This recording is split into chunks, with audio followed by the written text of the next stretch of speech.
much for your help," the woman replied. "I can find my way." Kate knocked once on the open door and swept into the office, closing the door behind her and leaving Jerry standing on the other side, open-mouthed and clearly flustered. Culhane's first thought was that she was a woman on a mission. His second thought was that he was intrigued. She was just over 5 feet tall and had short-cropped blonde hair, big hazel eyes, and a wide mouth that he suspected would light up a room when she smiled. Matt rose, rounded his desk, and extended his hand. "Hi, I'm Matt Culhane." Kate took his hand and gave it a firm, businesslike shake. "I know. I'm Kate Appleton. I don't have a job, and it's your fault. 20 minutes ago, I was fired because of you." "Because of me?" "Yep, from Bagger's Tavern down on Keene Avenue. It was all because of your skunky beer." Before he could respond, she planted herself in the one guest chair that didn't have files stacked on it. Cute, but crazy, Matt thought, following her lead and returning to sit in his chair behind his desk. And oddly enough, it did nothing to diminish his attraction to her. "Harley fired you?" "He did," Kate said. "Did he say why?" "Apparently I'm no longer to be trusted behind the bar because bad beer passed from tap to lips. I don't think that's fair. And when I look at the whole mess, I figure it's your responsibility." "It was your beer," she replied in a patient tone. "I moved to Keene's Harbor 3 weeks ago and lobbied like crazy to get even that part-time bartending job. Then I lost it over bad beer. Now I have nothing. Every store downtown is owned locally, and every owner runs their place alone in the slow season." Matt smiled. "That's to be expected. A town built to hold several thousand summer visitors can be pretty empty come the cool weather. Why'd you move here in the off-season?"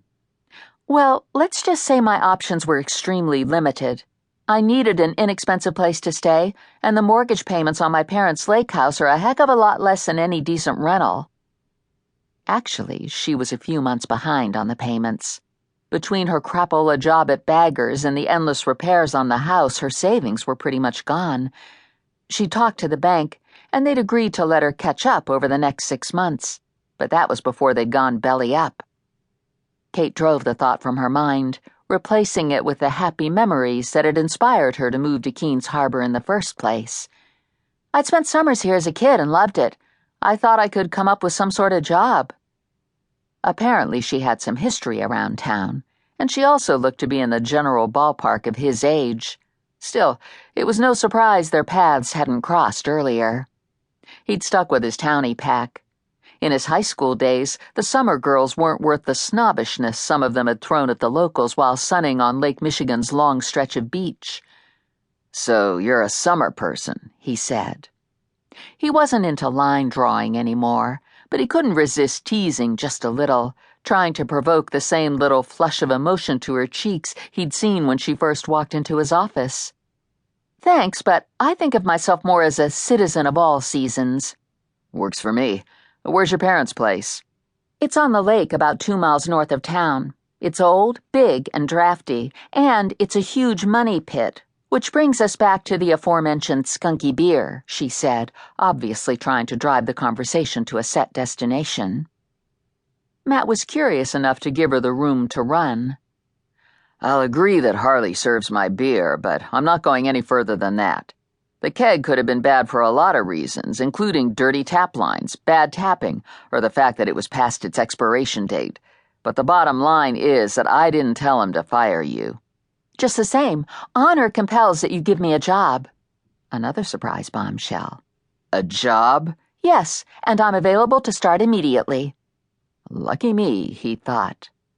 The woman was clearly crazy, and yet strangely appealing in her overly earnest, convoluted reasoning. "Supposing, for the sake of discussion, that we were hiring right now," he said. "Other than a couple of weeks at Bagger's, what's your work experience?" She folded her hands in her lap, a gesture more appropriate for a navy blue interview suit than jeans and a puffy off-white down jacket still zipped up to her chin. He wondered what she was going to wear when it really got cold around here. "I have a BA in drama from a small college in Ohio."